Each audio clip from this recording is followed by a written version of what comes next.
looks like people are pretty upset with Theo Von. His opinion on pretty much anything doesn't matter.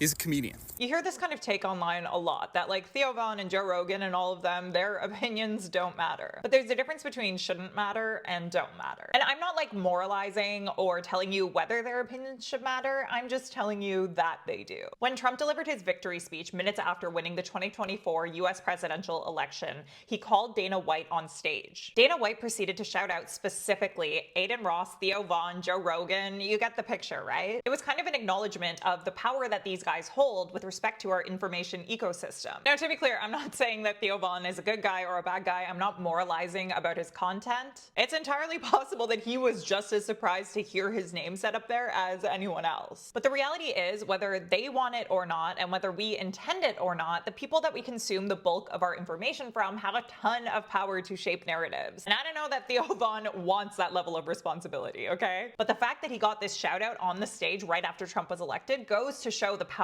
that he is at least perceived by some very powerful people as having. On a broader level and beyond Theo Von, the people who we have kind of turned into our main communicators, who we consume the most like political and commentary information from, have really changed over the last few decades. Like, even if we just look at the top 10 podcasts right now on Spotify, number 1 is Joe Rogan, who has spread falsehoods about vaccines, climate change, trans rights, like tons of stuff. Number 3 is Dave Portnoy. Dave Portnoy. Then we've got Charlie Kirk at number 4, Tucker Carlson, and there's Candace Owens. This is the information that people are consuming. This is a significant part of the mainstream media now. Theo Von is number 10 on that list, followed by a bunch of other people who have been caught spreading falsehoods. I guess my overarching point is this.